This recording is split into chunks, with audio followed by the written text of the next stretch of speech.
Sir, the present government's program like Make in India, Smart Cities, then Digital India, Smart Policing. So these kind of programs, what is the strategy CDAC has to follow so that CDAC will be a significant player in this program? Is this any better? Yes, it is. So on Make in India, of course, it's very much an appeal to high labor manufacturing, and therefore the government's objective in the Make in India scheme is manufacturing. But you all as researchers can invent products in India which can be manufactured in India, and that too can fulfill the purposes of Make in India. However, I don't think the government is giving much funding. They're giving incentives to companies, including tax breaks and concession land and water and electricity and so on. But I don't know whether you don't need those things. What you need is core funding. And that is something that I don't think the Make in India scheme provides. I may be wrong. It's certainly worth looking into it. But the idea would be that if you come up with products that can actually then be of attraction to potential manufacturers. Smart cities, I am at a bit of a loss as to what exactly the government wants to do, on what basis they've come up with their scheme. I've told you that the selection of smart cities does not suggest the planning has been very smart. The cities may be smart, but the planners are not. Wanted them to be able to collaborate more. We also had Mr. Narayan Murthy doing a study on industry academia interface, and he's done a very thoughtful report that I hope that the BJP government will also take up and implement. We're really short of time, so let me. There's one last question waiting there. Let him speak. Can I take this? If it's very briefly, quickly. Yes. Can we think of some incentives for the actual researchers? Because now the intellectual property right actually belongs to the institute rather than the researcher. So there is not much motivation for the researchers to invest too much of the. There is no question that ever since the Phoenicians invented money, money has been a powerful incentive. And we tend to deny human nature by acting purely out of altruism. People need some sort of that kind of thing to work. Not everyone is motivated by altruism or the joy of seeing their name recognized or getting themselves an award or whatever. They want some extra money in the bank for their hard work. And I think that we should make it possible, and we should even make it a requirement that when an institution, particularly in the public sector, markets successfully an innovation product or sells it or licenses it outside or whatever, that a small percentage should go to the people actually involved in coming up with that innovation. I would be very much personally in favor of that. As an MB from Trivandrum, now CDAC is also one of your organizations. So do you have any plan or idea or any advice to uplift our R&D applications in India? I have two ideas. The first is, of course, to support strongly the efforts of CDAC to improve the level of funding from the government, which to my mind is woefully inadequate this year in the current budget. And that I intend to do officially as an MP. I can raise it with the not just the Minister of Communications, who frankly has no power in the matter, but the Finance Minister, who is the one who has made the decision. But the second thing that I would seriously give some thought to is to see if we can move CDAC out of the Communications Ministry and into the Science and Technology Ministry, so that you can get your... In my own view, the Communications Ministry will always give priority to practical communications, that is, your telephone system and your wires and your repeaters and your boosters and so on, and that's where the ministry will tend to concentrate its efforts. Whereas innovation, research and so on tend to be the first things that are cut in such a ministry. Whereas the Department of Science and Technology, they exist for research and innovation, and their funding has not been cut quite so dramatically. It hasn't been increased as much as it should have been, but it hasn't been cut. So I would seriously discuss that also when I'm back in Delhi. These are the two ideas that I'm taking away from here.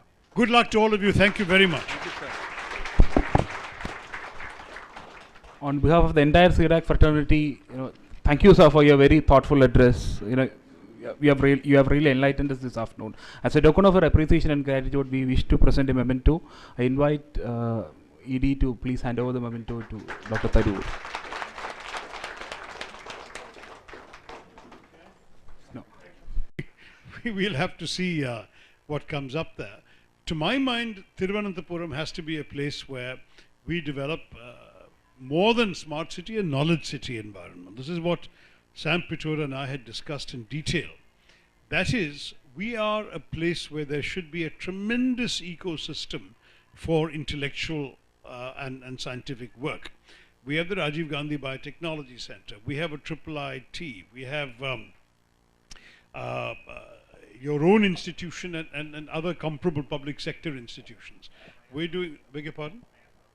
We have ISRO, VSSO, the new university for space studies. We have a strong university environment here. And we have the advantages of being a very pleasant place to come and work. I mean, I can tell you that certainly some of the R&D taking place in the Technopark, in the private sector, is because it's much more pleasant for people to work in the environment of the Technopark than to work in Gurgaon or Vizag or even Hyderabad with its traffic and other conditions. So there is no question that we have all of these things going for us. You can continue broadcasting by the chap with Periscope. Who is it? Oh, you're doing it, yeah. It seems to me that we can continue very much doing all of this and making Trivandrum a knowledge city, whether or not in the short term it comes within the scheme of their smart cities. I was even mischievous enough to suggest to the bureaucrat in charge that there was nothing magical about the number of 100 cities. Why couldn't they be a truly Hindu chauvinist party and go for 108 cities and we can be one of them? But that dig, I think, did not travel very far. But the fact is that, why have they only announced 98? Because there are at least 2 states where the states are unable to choose between 2 cities. I think in UP it's Kanpur and Lucknow or something. How can they choose one amongst those 2? And similarly, there's a similar issue in another state. And that's why they've only named 98, because they're still sorting out the confusion amongst the final 2. I would have, if I was Kerala, I would have also said we can't choose between Kochi and Trivandrum. But anyway, they have chosen. They may have been misled by the fact that Kochi already has an establishment called Smart City. So they may have thought it'll be cheaper on the labeling. But I think Trivandrum has more innovative and research-oriented institutions by far than Kochi has. Anyway, that fight is not yet over. We will fight. But people say that these programs are only ideas and concepts only in paper. But for realistic implementation, there is no proper strategy worked out. There is no proper funding. Is it correct, sir? This has exactly been my argument in my book, India Shastra, which came out in January, just 6 months after this government came in. I said this is exactly the worry, that you're saying all the right things, but there is a vast gap between rhetoric and results, between ideas and implementation. And unfortunately, since my book was published, we've had one more budget come out, which has actually made things worse, because when I wrote my book, it was the previous budget, Mr. Jaitley's first budget. But the present budget has hacked government resources for almost everything, slashed them to a level where an institution like CDAC has been practically crippled, but so have many other places. And going across the board, I mean, science, research, manufacturing, sanitation. Can you imagine this? 5 times the amount of money being spent on Swachh Bharat, but only 3/4 as much money in the sanitation budget. It's a bit worrying that there is this series of missions and slogans which get the breaking news headlines and the photo ops, but which are not accompanied by either an action plan, the serious development of an executing capacity, or any visible, measurable effort at implementation. And this definitely worries me a great deal. But then I am an opposition MP, so what do you expect me to say? So as an R&D institution, we have less hope. That's what. No. I think we have to fight for this. I mean, if you go back on my website, you'll see the issues I've raised in Parliament. I have been consistently questioning the Science and Technology Minister and the Minister in the Prime Minister's office at every opportunity during question hour when Parliament has been functioning on precisely these issues. Some of the things I said in my speech today, I have said in Parliament in the last year. We have to keep the government conscious of the need to ensure that not only is adequate funding there, but they're aware of these issues that I've mentioned to you all today. Thank You have been talking about R&D funding in US and other developed countries, mostly from private sector. Do you think that such pattern can be implemented in India? Well, it certainly can be improved. You know, why should you have in the Western world 72% of the funding coming from the private sector and in India only 20%? I mean, we also have a thriving private sector. We're supposed to be a mixed economy, and increasingly we're not supposed to be relying so much on the public sector because the funding levels of the government, if this is the government's pattern coming out of the budget, then very clearly they don't have the money to do a serious job. With this level of money, they could not have created some of the institutions that our government has created in the past. So, if this is the case, rather than lie back and merely complain to the government, which is our usual default, let us also look at other sources of funding. And if the rules don't permit it, because you're a public sector enterprise, they say you can't take money from an American company, well, tell them in that case, you give us the money. If you can't give the money, then allow us to take it from elsewhere. But you know, the thing is that you are working on products that are specifically tailored to the Indian market, and therefore it seems to me that the obligation should be from Indian companies and from Indian government. Second question is regarding the funding itself. So we are an autonomous organization, and if we go for a private, then we are basically governed by the control of Government of India rules. If you want to get private parties into the business, then we need to have some other set of rules which is more flexible. That's not happening now. Is it possible to bring in some? Well, then in that case, you should actually put forward a proposal to the Government of India, allowing you to create SPVs, or special project vehicles, with their own autonomous existence for each such project.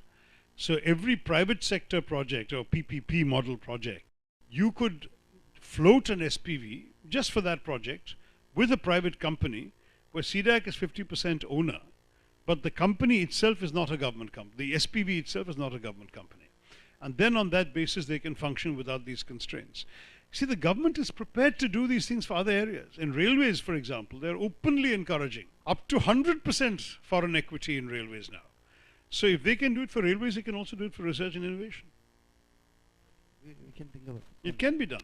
But you all need to write up the chain, I think, and get this sorted out. Sir, you have been rightly talking about the frugal innovation, the Jugaad kind of things. And you rightly said that most of these innovations are kind of improvisations, either in cost, most of them in cost, and possibly in some features, etc. And we are bad or poor in papers, in patents, and original products. So does that mean that we lack original thinking, Indians? Number one. Number two, if that is correct, does it link to our educational program where the focus is only on the memorization of things and reproducing it during the examinations? That's exactly it. And I think that it's not that we lack original thinking, but that we tend to stifle the original thinking that there is through a great emphasis on conformism, both in the classroom and outside it. There is social conformism that's very strongly entrenched in our culture, and there is classroom conformism that is very much entrenched in our educational system. And this business of rote learning, okay, to some degree, one feels very sort of, what shall I say, well educated if I sit with a group of my peers in the Western world. I'm the only one who can quote chunks of Shakespeare or poetry or whatever, because they never learned any of this by heart when they were kids. You know, so to that degree there is that advantage, but that's a very small and trivial yardstick. By and large, no one feels a need to learn anything by heart anymore in the developed world, because any fact and figure you want, you can look up so easily and painlessly with a click of the mouse. In fact, I think all of us in India are familiar with the fact that 20 years ago, we all knew how many phone numbers by heart. And how many do you know today? You just on your phone, you'll have somebody's name, you press it and you call, right? So it's our own country has changed in this way. And therefore the importance of learning things by heart is dwindling dramatically. Dwindling absolutely dramatically.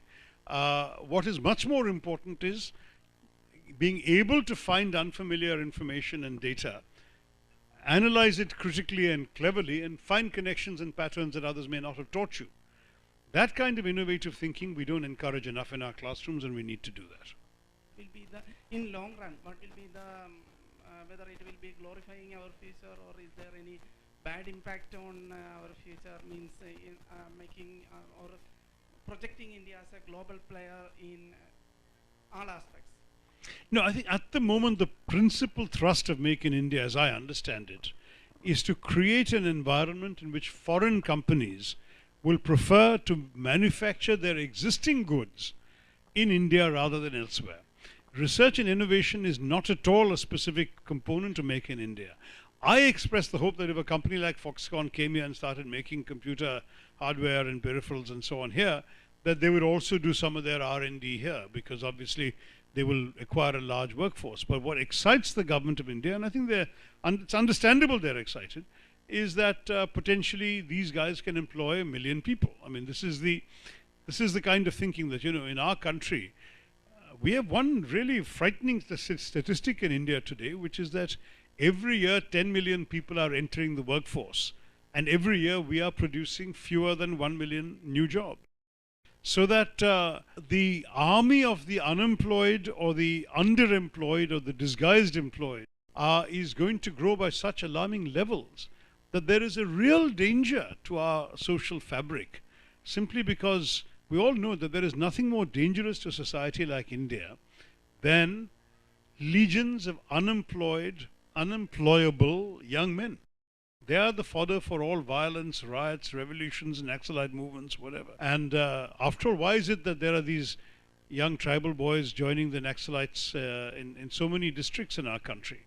It's because they have no stake in our economy, our society. Neither their education nor their training has equipped them to take advantage of the offers and the opportunities that may exist in our economy. And therefore, 1,000 rupees and a Kalashnikov is fine. They'll go off and that's what they're getting. And they will actually then indulge in the kind of banditry and thuggery that we are seeing in 162 of our 625 districts. It's not a small matter. So we need to employ people. I'm glad the government realizes that. To my mind, that's a very fundamental realization.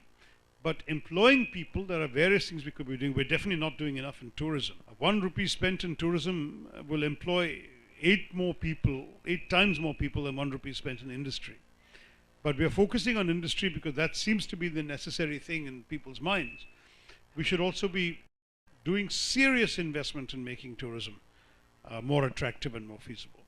And both of those things together will engage people, but still we are producing more people than we can employ, and that is a big worry in our country. Sir, I got a very general question. When I am going through the daily news, I mean Times of India, Into and Out, there is a general saying, India Incorporated. In India? Incorporated. So what I understood, if you are saying that Google Incorporated is correct, IBM Incorporated is correct, so is it correct to say like that, India Incorporated? What is the meaning actually? So when I discussed with my media friends and all, they told me it is nothing but they are referring to corporates in India. Correct. So can you comment on that? Yeah, it's merely a shorthand for the corporate sector in India. So when they talk about the views of India Inc., what they mean is they're talking about the views of the big corporates in our country. It's purely shorthand, nothing more than that. The idea is that the corporate sector, the business sector in our country has independent interests of its own, and when you think of them in the aggregate, you can call them India, INC, full stop. For me, INC is always the Indian National Congress, so we are a different animal. Thank you, sir. Yes. As far as hardware is concerned, almost 100% of our hardware we are dependent on outside countries. Like if there is an embargo, all our public sector labs get crippled. Why is the changing governments not viewing this as a serious problem, and why is semiconductor industry not getting addressed in the way it should be addressed? You're totally correct, and it's a question I should ask them in Parliament, I think. We don't even manufacture basic existing sort of computers and so on. We get them now from China and Taiwan. Let's face it, that's what's been happening. A handful of companies have started to manufacture some mobile phone cases here, but I would guess that about 90% of the mobile phones in this country, even the cases, are manufactured elsewhere. We have to change this. We really have to change it. Is it that we're not giving enough incentives? One thing I know from Indian businessmen, from India Inc., as he says, is that the costs of land and labor are higher in India than in most other countries put together. That is, I don't mean the financial costs of labor. Salaries are relatively low. But the costs associated with hiring labor, because our labor laws will not let you fire when there is a cyclical downturn in your business. If you hire 1,000 people now because you have enough manufacturing, enough of a market, but next year there is a slump in the market and you want to lay off 500, the laws will not let you do that. So that kind of labor thing, our labor system has been created to protect those who have jobs, but paradoxically, it does not encourage the creation of jobs for those who don't have. And that is a problem. Land costs also are very high because of the density of our population. People are reluctant to give up land, and the unit cost of the land is high. Infrastructure tends to be rather poor, roads, electricity, and so on. So all of these things put together are some of the reasons why manufacturing has not taken off in our country very much. Having said that, the government seems to have realized how important manufacturing is. And if they are prepared now to, through Make in India, to get foreign companies to come in, they should create similar incentives for Indian companies to do a lot more. Right now, most of the corporate sector people I meet are not investing in India. They're not making in India. They're putting their money abroad. And we need to change that by giving them real incentives to do it here, significant incentives, because really employing people is fundamental importance. And also for our own pride, manufacturing things here should be necessary. Someone at the back, and then maybe the last two questions, because I really will have to go. I've got a lunch with the CA. My name is Rajesh. So I have two questions.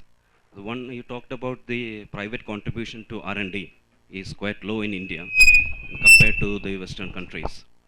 So there is something called corporate social responsibility, where it enforces that 2% of the profit by the private corporates are spent for social welfare activities. Can we have something similar for R&D, corporate R&D responsibility, where a small percentage of the profit is by law required? Can we make something like that? So this private fund available with the private companies are available to R&D organizations for doing R&D. It's a little worrying. I'll tell you, we are on the one hand trying to encourage more investment in India, more companies to come here. The more laws we create that give them compulsory things to do, the more reluctant they will be to come here. No country has such a law, right? So it becomes a challenge. I would prefer to go the other way and offer them incentives. Give them significant tax breaks if they invest in R&D in India. Already we have done, for example, an interesting rule under UPA. No one can open a polytechnic in India without a tie-up with an industry within a 30-kilometer radius of that polytechnic. So Kerala suddenly can't open any polytechnics because there are no industries in the state. But you have to have an industrial tie-up, because the whole idea is the polytechnic must be geared to actually the real world. The real world of what industry is doing today, what are the practices used today, what are their concerns today, and not what the professor at the polytechnic learned when he was a student 30 years ago, which used to be what was happening. So that kind of thing, we can create incentives rather than make it more difficult for companies to work, because if we make it difficult for companies to work, they may not come to India, may not establish themselves here, and that would not be a good idea. But I think if we give them incentives, they have every reason to go into R&D collaboration here. Our problem has been we've made it too difficult in the past. I think the number of permissions that an IIT used to need to take before they could collaborate with an outside company, all of that we eliminated as much as possible in the UPA. We wanted them to be able to collaborate more. We also had Mr. Narayan Murthy doing a study on industry academia interface. And he's done a very thoughtful report that I hope that the BJP government will also take up and implement. We're really short of time, so there's one last question waiting there, let him speak. Can I take this? If it's very briefly, quickly. Yes. Can we think of some incentives for the actual researchers? Because now the intellectual property right actually belongs to the institute rather than the researcher. So there is not much motivation for the researchers to invest too much of them.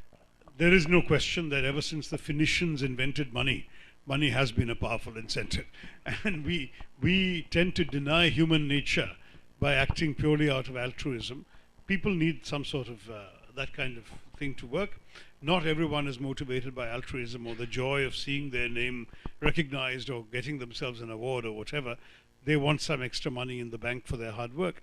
And I think that we should make it possible, and we should even make it a requirement that when an institution, particularly in the public sector, markets successfully an innovation product or sells it or licenses it outside or whatever, that a small percentage should go to the people actually involved in coming up with that innovation. I would be very much personally in favor of that. As an MB from Trivandrum, now CDAC is also one of your organizations. So do you have any plan or idea or any advice to uplift our R&D applications in India? I have two ideas. The first is, of course, to support strongly the efforts of CDAC to improve the level of funding from the government, which to my mind is woefully inadequate this year in the current budget. And that I intend to do officially as an MP. I can raise it with the not just the Minister of Communications, who frankly has no power in the matter, but the Finance Minister, who is the one who has made the decision. But the second thing that I would seriously give some thought to is to see if we can move CDAC out of the Communications Ministry and into the Science and Technology Ministry, so that you can get your... In my own view, the Communications Ministry will always give priority to practical communications, that is, your telephone system and your wires and your repeaters and your boosters and so on, and that's where the ministry will tend to concentrate its efforts. Whereas innovation, research and so on tend to be the first things that are cut in such a ministry. Whereas the Department of Science and Technology, they exist for research and innovation, and their funding has not been cut quite so dramatically. It hasn't been increased as much as it should have been, but it hasn't been cut. So I would seriously discuss that also when I'm back in Delhi. These are the two ideas that I'm taking away from here. Good luck to all of you. Thank you very much. Thank you, sir.